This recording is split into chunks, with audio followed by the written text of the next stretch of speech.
Right-hander Rick Mailer takes over for Jack Armstrong, who finished with a flourish, retiring 14 of the last 15 to face him. So it's Mailer who had that tradition of opening night shutouts throughout his career, and of course he was in the bullpen when opening night came around on Monday, but we understand he will be entering the Reds starting rotation. He has that kind of flexibility to be used as a starter or in relief, and last year won 9 and lost 13. Bruce, it's an opportunity for him to get some work in. Obviously he was in long relief tonight. Going to start soon, as Bill mentioned. 5-0 lead, and Armstrong had thrown 91 pitches. It was time to make a change. Terry Poole, knowing that Mailer has a good changeup, thought about maybe bunting his way on and took ball 1. Poole was hit by a pitch and bounced out.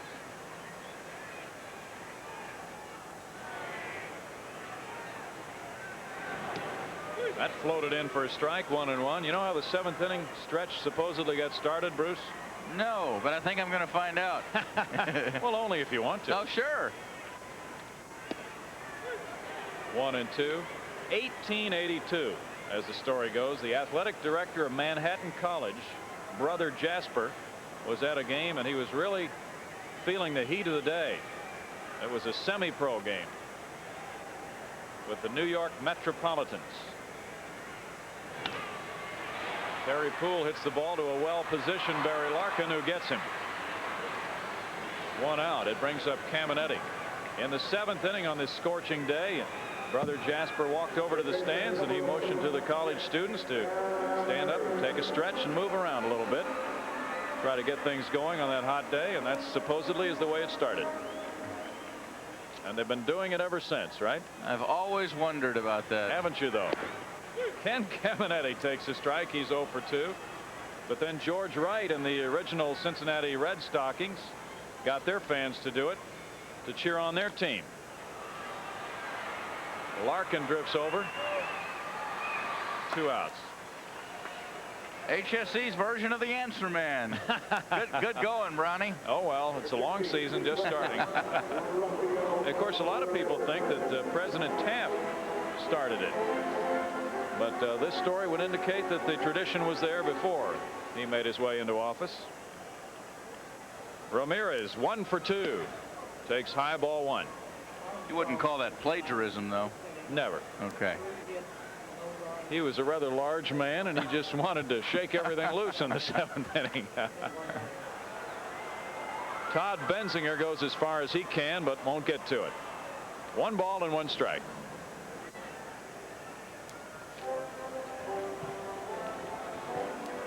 That's really what intrigues so many fans, the traditions of baseball, and they can relate one game to another one that they might have seen 8 or 10 years ago. For instance, in the case of these two teams, it's been a long-standing series. Ramirez with the strike thought about bunting his way on too. 1-2. Hitters know about that changeup, and it's a much easier pitch to bunt, and the Astros need base runners here. Well, the Reds are going on to Atlanta. The Braves got a surprise party from Phil Lombardi the other day. Yes, he retired very suddenly. Ramirez pokes it on the carpet, and the second baseman Duncan hurries in to make the play. Mailer has a quick 7th inning, and after 7, it's still 5-0 Cincinnati.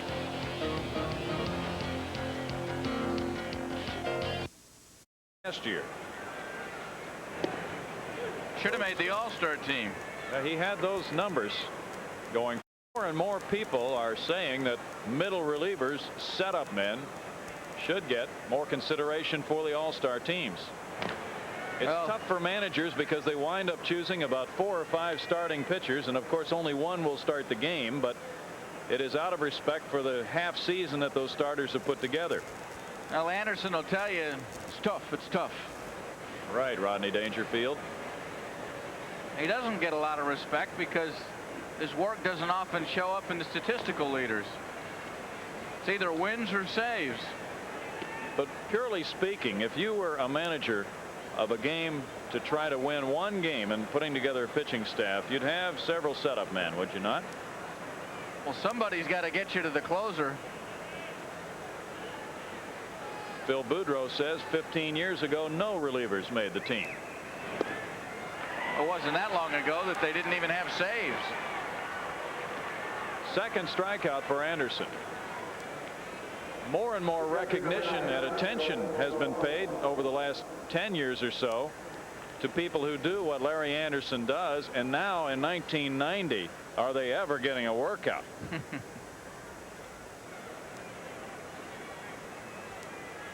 Joe Oliver's 1 for 3. I think the place he wants the recognition, he got it with the zeros on his contract. 1 ball, no strikes.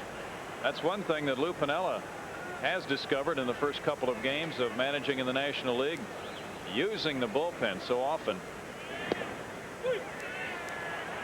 1 ball, 1 strike. Of course, an American League manager can do that as well, but it's a little more intricate in the National when you try to juggle pinch hitting for a pitcher with making a pitching change. That's what the DH, or the lack of, does for you. 2 balls and a strike. Atlanta has a 4-1 lead over San Francisco in the 7th inning of their nightcap after the Giants won 8-0 in the first game. 3-1.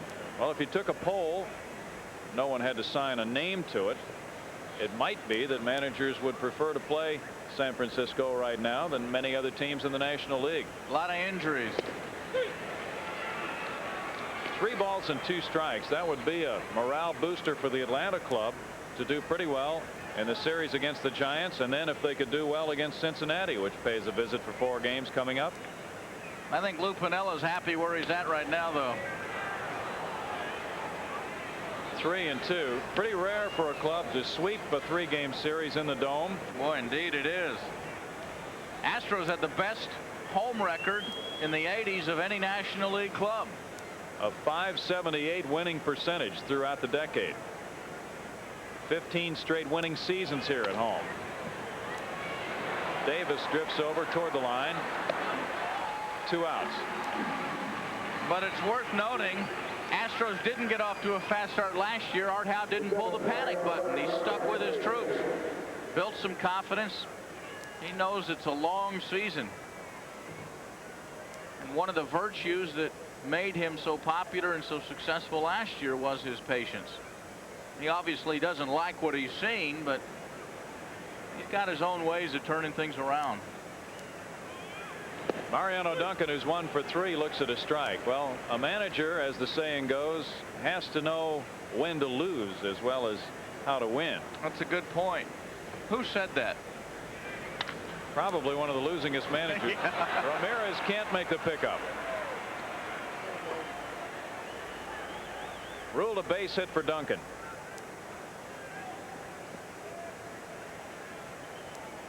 Now, would have been a heck of a play. Duncan runs pretty well as it is. Even if Rafi'd held it, he would have had a hard time making the throw in time. Now it's Mailer to the plate. He can swing the bat pretty well for himself. Taking a strike. A manager has to know when to lose, but that doesn't mean he has to like it. Yeah, it's just a case of playing for the long haul. When considering that even the most successful teams lose about a third of the time, it really sinks in that the long haul is the only way for a manager to develop his strategy. Well, baseball by nature, though, is a game that sets you up for failure. The best hitters in baseball succeed only 3 out of 10 times.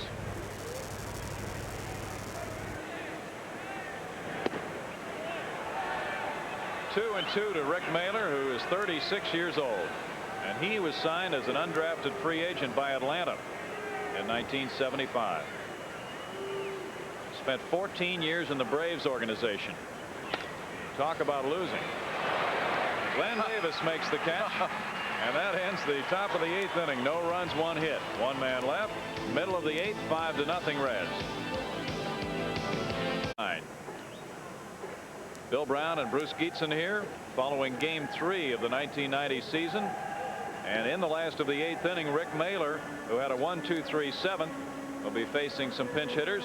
Rolando Rooms probably won't be needed in this game's turn, and the Astros are hoping they do, with Ken Oberkfell leading off. Would you call him a banjo hitter? Well, maybe so. Working on it there, wasn't he? He was. Oberkfell bounced back to the pitcher in the 5th inning in his first at bat. The Astros managing just 3 hits, all of them singles, 1 a scratch hit.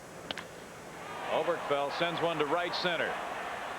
Eric Davis has won 3 Gold Gloves in a row. 1 out.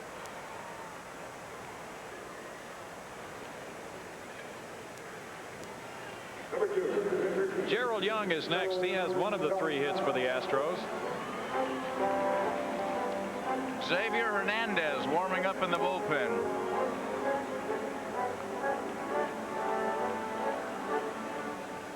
Chris Sabo comes in right on top of Gerald Young. Mailer throws the curve and misses for ball 1. 11,551 the paid attendance tonight. 1-1. Total attendance 23,925.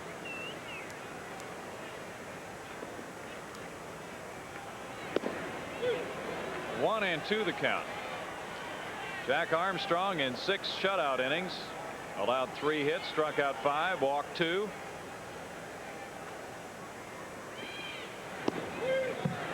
Strike 3 call. Young is the 5th straight retired by Mailer.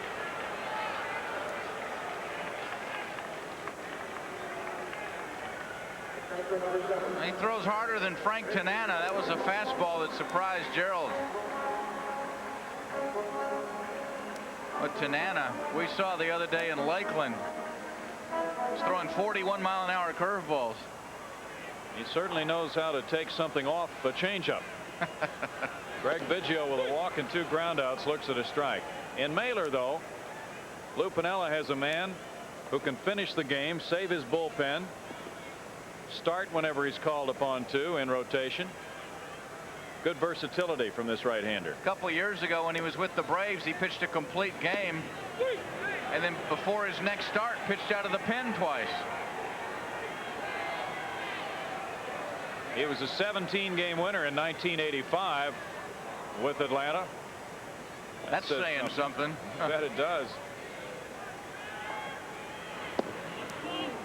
1 and 2. The thing that Mailer did was to turn around his career with Atlanta was to quit giving up walks. He always has given up a lot of hits, but he started throwing more strikes a few years ago. Biggio lifts one into center field, base hit. He waited on that off-speed pitch and hit it softly up the middle. Well, maybe that'll get Bidge untracked. Didn't want to get off to a slow start. Well, that is a slow pitch. Almost too slow. If you throw it too slow, you give the hitter time to adjust. Recock. Dave Rohde's the pinch hitter now for Larry Anderson.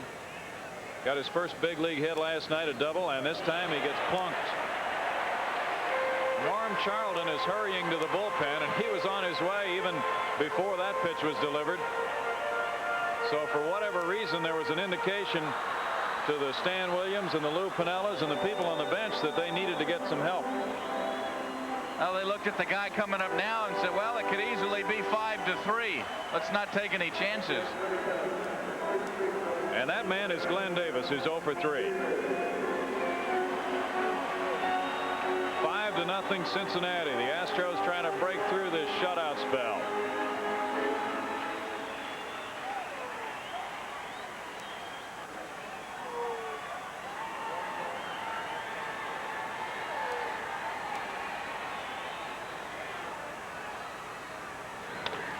And Davis with a pop-up to Todd Benzinger. Is retired on the foul pop to end the 8th. No runs, 1 hit, 2 left through 8. 5-0 Cincinnati.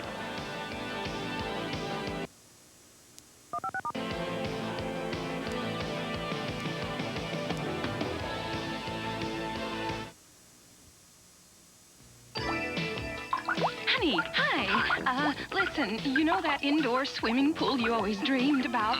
Well, now we've got one right here, where the kitchen used to be. Don't worry, Pizza Hut delivers.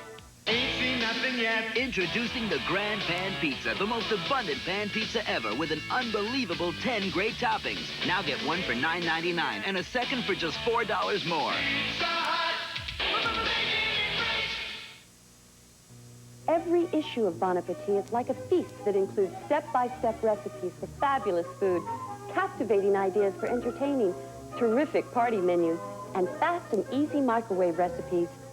Now get 12 issues of Bon Appetit for only $12, a savings of 60% off the cover price, and the set of 2 fast and easy recipe books free with your paid subscription. Call now toll-free 800-862-3333. That's 800-862-3333.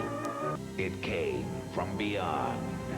A new revolution in roller coasters that will drop you 10 stories and send you twisting through space, forward and back.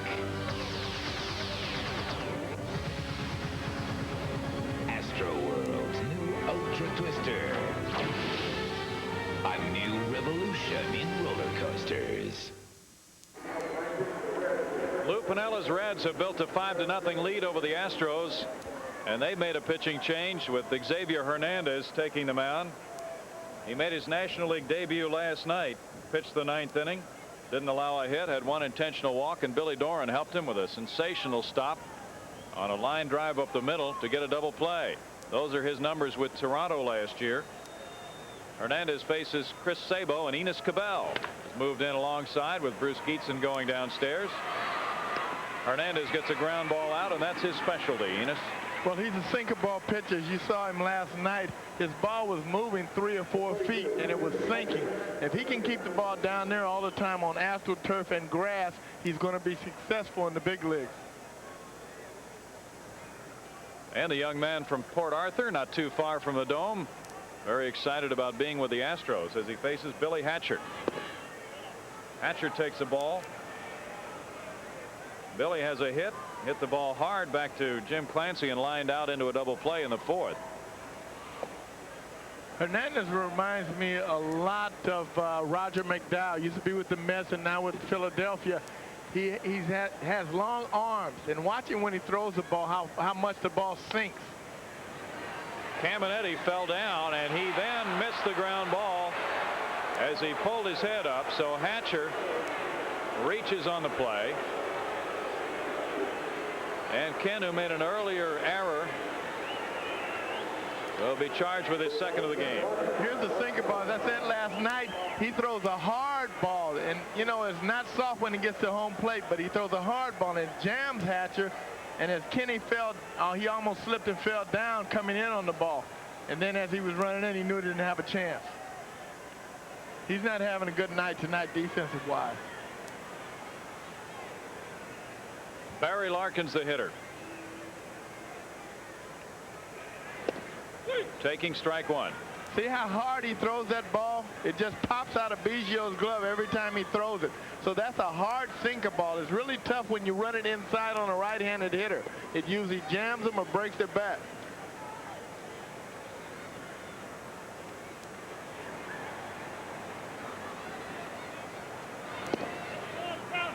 One ball and 1 strike to Larkin. It's been a tough night for the Astros because it's not so much that they're out of the game, should be out of the game by 5-0. It should be only about a 2-run game right now, and they should be able to come back or have a chance, but now they need a lot of runs. Larkin bounces one through the right side, and he has a single to move Hatcher to 2nd. He just kills us. Every time he comes in here, he kills us. Watch this. This is how you hit a sinker ball. You wait and you go the other way. Hit it right through the hole between 1st and 2nd. Kid's going to be a good player if he can stay healthy, Bill. That's the 4th time he's reached base, although once on an error tonight. 2 hits and a walk, and then reaching on that miscue on the infield. Now Bob Cluck is on his way to the mound. He has Juan Augusto in the bullpen. After Davis is a left-handed hitter, O'Neill. And Hernandez will try to get his specialty, a ground ball here. But Davis, an awfully difficult man to double. Well, what they're doing, they're giving Juan a chance to get warm. If Hernandez can get Davis out here, he's probably going to bring in Juan to pitch against the left-hander, just to get Juan ready in case he needs him maybe Friday night or Saturday to pitch against one of the left-handers. Augusto, a pitcher who can work quite frequently, and there is a day off tomorrow, so it's no problem with using him again, even though he has appeared in both games so far. Davis is 1 for 4, an RBI double. Ball 1.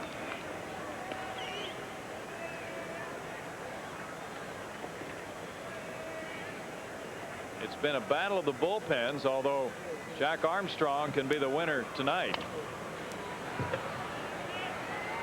See how that ball runs in on the right-handed hitter? He's really tough. And if he can keep the ball started in right on the middle of the plate and run it in consistently, tell you, we have something right here. This kid can come in and he can be a middle reliever or even a short reliever at the end, you know, after he gets 2 or 3 years under his belt.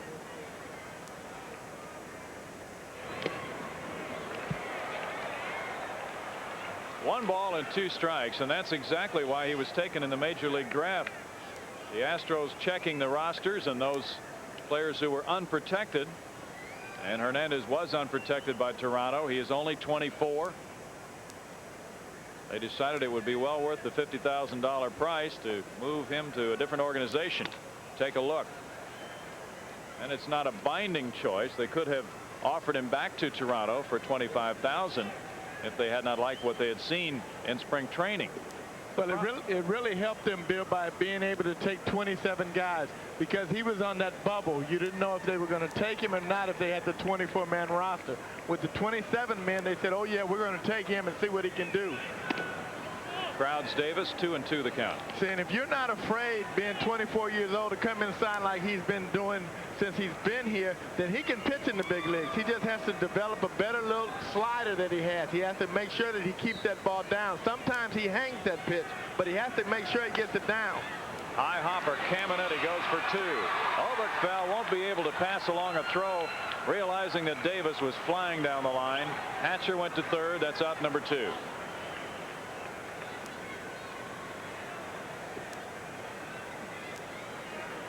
Watch this. This is a good pitch. Again, he gets inside on him. See where the ball hit the bat? Gets in on him, but Davis is so quick. Caminetti makes a good throw to second, but Oberkfell has no way to get Eric Davis because he can flat out fly. And it would be a mistake to try a throw. Oberkfell realized that. A high hopping grounder like that with Eric Davis running full out, forget about 2. Hernandez recognized by the fans for making some good pitches in this inning. There was an error, and he was able to follow that up by getting a ground ball, which means he has some composure, Enos. Well, they haven't hit him hard at all, and he really hasn't made a mistake. It's only we have the error, and then we have the base hit. The guy, Larkin, he can just plain hit, and he hit the ball through the hole. But this is a key situation. They want to get Juan ready for maybe this weekend series, pitching against some of the left-handers that the Dodgers have on their team. So Augusto it is. 3 appearances in 3 games now for Juan from Puerto Rico. He hasn't had long outings when he's come in. Last year he trudged to the mound 71 times after 75 appearances in 1988. Well, he has a rubber arm. He likes to go out there and pitch.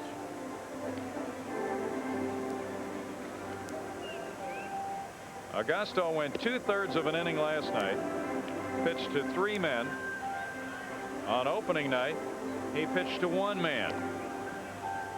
So by the frequent use, if his sinker is really working, as you saw the sinker of Xavier Hernandez, the Astros can be in pretty good shape for some more ground balls in the future. Well, you have to realize, too, that Hernandez is only 24 years old. And see, we need an influx of young pitchers coming into the Astros starting rotation and relief crops, because most of them are in their 30s. So you're going to have to bring some young pitchers in here sooner or later. And it's better to build within your own system or drafting like they did, stealing out of somebody else's system, and get them in here, letting them pitch, and learning their way. because sooner or later you're going to have to make a change in your starting rotation and your pitching staff here. Paul O'Neill, 1 for 3. And there's strike 1 on him. O'Neill has hit Augusto pretty well over the last few years.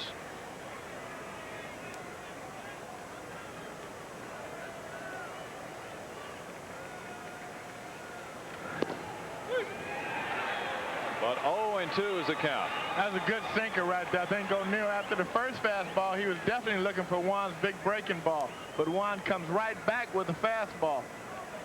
Now Biggio went out to give some signs to the infielders, because with an 0-2 count and 2 outs, there's a possibility Eric Davis could be setting sail. And Billy Hatcher at third. 1 ball, 2 strikes. But what he's doing in that situation, he's signaling if he's going to throw through, or if he's going to throw through, who's going to cover the bag.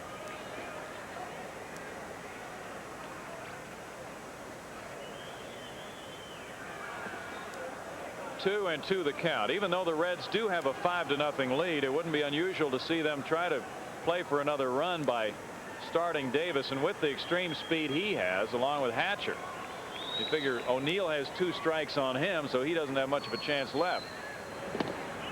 But now he has a 3-2 count, so it's swung the other way. Yeah, well, now also Glenn can play in back of Davis at first base too, so if a ground ball's hit in that hole, Glenn might be able to get that ball. Glenn Davis. See it right there. Benzinger on deck. Davis goes, and the ball is tapped up the line, turning foul.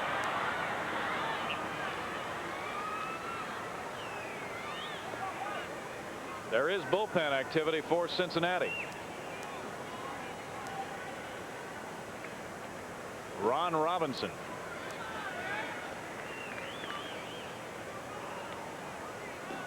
He's rather persona non grata these days after his remark about not wanting to pitch in relief. Lou Piniella straightened him out in a hurry.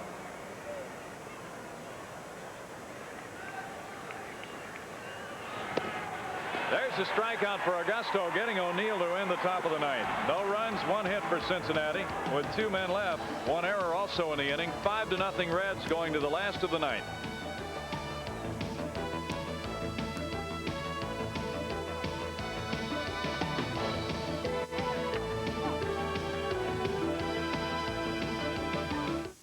There you go, darling. Look good, huh? Attaboy, Marty. Now, can I get you anything else?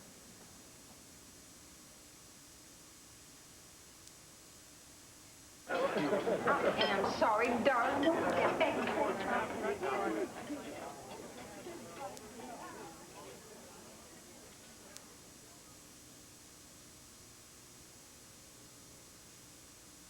Man's desire for more power and peak performance has left a few dark clouds behind. Berryman provides the power without the clouds. Berryman B12 carburetor cleaner and injector cleaner will clean your car's fuel system and engine parts so thoroughly and reduce carbon deposits so effectively that your engine will perform better, get better mileage, and reduce harmful exhaust pollutants. Pour in the power that runs clean. The power that runs clean. Paul Jensen is a recovering alcoholic, but he found help. Calling it a day? Yeah, another day. Another great day. The Salvation Army. Cincinnati scored a run in the second, tacking on 3 in the third and 1 more in the fourth. It has remained 5-0, with now the Astros batting in the last of the 9th inning against Rick Mailer, who has worked 2 frames already in relief of Jack Armstrong. Franklin Stubbs will be the first man to bat here in the home 9th. He's 0 for 3. Armstrong got his club off to a good start, and now Mailer tries to finish it. Enos? Franklin's a pretty good bunter too, but the third baseman knows that Sable is in close. Mailer starts Stubbs with a strike.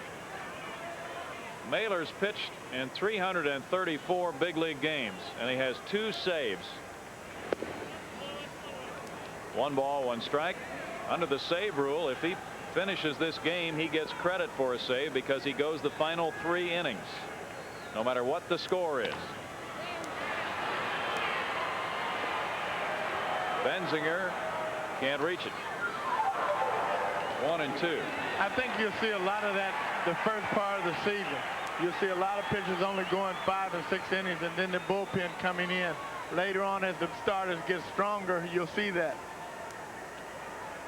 Check out this catch. Leaning over for the play. He's got it. Rather nonchalant about it, too. 2 balls, 2 strikes. Terry Poole will follow, and then Ken Caminetti will be due up third here in the home ninth.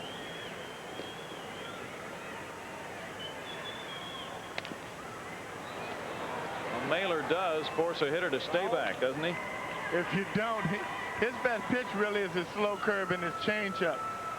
It used to be he had got into a habit when he was starting that every time he got behind 2-0 to you, 2 balls and no strikes, he would throw you a changeup. So if you were watching the game and paying attention, you knew you were going to get a changeup. Stubbs fouls it. In a way, for this game, Lou Piniella is using pitchers in reverse. Usually, it's a pitcher with a good assortment of stuff starting the game, and then a hard thrower to close. The reverse tonight. Well, that's what you try to do. I remember when J.R. Richards, Necro, and Nolan were here, the manager always put Necro in the middle. So he really could confuse them because you're having 2 hard throwers, but you're throwing a knuckleball pitcher right in the middle of it. So it's really tough for you to be an everyday player to adjust. And those guys were coming in throwing 98, 90 miles an hour, 90-some miles an hour, and they got a knuckleball in between. Stubbs fouls it away. And the Astros, who have been gearing themselves to hit the hard throwers in this series like Charlton and Dibble and Myers, find themselves against the changeup throwing Rick Mailer. Well, that's why the game, professional sports, is a game of adjustments. Every day you have to adjust to the pitcher that you're facing or the team that you're facing. And it's a lot of work because you have to know what they're going to throw you before you go up to the plate. If you go up and you think that you're a Willie Mays or a Mickey Mantle and you have the ability to just go and hit, it's only 3 or 4 people that can do that now in the big league. You have to know what they're going to throw you and hit it. Stubbs is fouling off several pitches in which he's getting a good swing at the ball. And it's almost like guessing, Bill, but it's not guessing. It's just being smart enough as a hitter to adjust to the pitcher what he's going to throw you.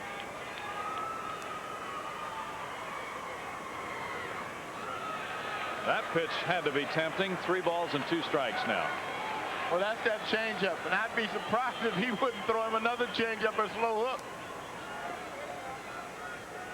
Because if he throws him a fastball, Franklin might kill somebody. Strike 3 call. Stubbs jumped back from it, but Steve Ripley said it's a strikeout.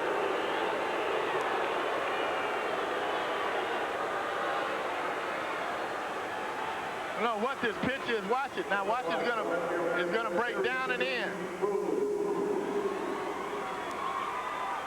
Could that have been a spitter? Well, with Rick Mailer, the old veteran, he's crafty. Terry Poole 0 for 2, hit by a pitch. Puts one out of play, strike 1. Well, when you've led the league in hits allowed in 4 of the last 5 years, you have to learn how to deal with men on base. And to call on everything you have. Have to get real tricky. And he can be that. 1 ball, 1 strike. In fact, he can throw an assortment of off-speed stuff, breaking pitches, and then sneak a fastball in just when a hitter's set for one of those other pitches. Including a spitter.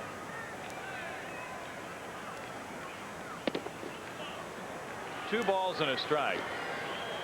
He traditionally is at his best at the beginning of the season, and last year that followed true to form. He had an ERA in April of '89 of 1.83. Well, he mixes his pitches up all the time. You know, he never throws you 2 fastballs in a row. He'll throw you 2 curve, a changeup, fastball, then another then a curve, and a changeup. So he's always trying to keep you off balance.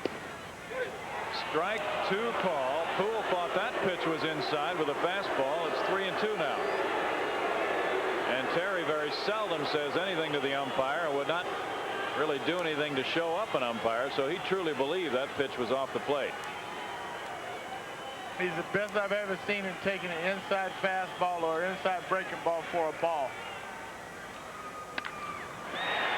Makes it just foul. Got T a little mad, didn't he? He did. But Mailer has a luxury here, a 5-run lead, needing only 2 more outs. I think that's what the Astros have to do. They have to get a little mad. You know, if they don't come back and win this game right here, they have to get mad and want to beat somebody up. Poole gives one a ride down the right field line, and again it hooks foul. That's a long way up. Second row of the mezzanine.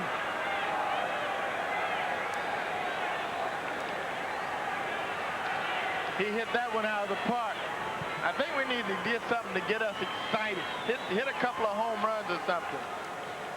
Key up for the Dodgers series.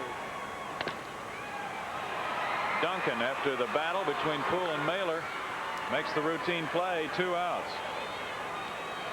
Well, even though Mailer is trying to go 3 innings of shutout baseball after Armstrong threw the first 6, he himself has pitched 3 opening day shutouts. So the month of April and the early stages of the season find Rick Mailer at his best. He goes now against Caminetti, who's 0 for 3. Ball 1. There's that changeup. You see that? He keeps the same motion that he has with his fastball and his breaking ball. 1-1. Mailer, Chris Short, and Rip Sewell are the only National League pitchers in history with 3 shutouts on opening days. 1-2, and now it could be a combined shutout. The Astros were blanked 10 times last year. Caminetti trying to avoid that by reaching base here. That's the strikeout. He's tagged out by the catcher, and that completes a combined shutout with Rick Mailer getting the save for Jack Armstrong's first National League win of 1990. The Cincinnati Reds have swept the 3-game series, their first 3-game series sweep in the Dome since April of 1987. The final score tonight was Cincinnati 5 and Houston 0.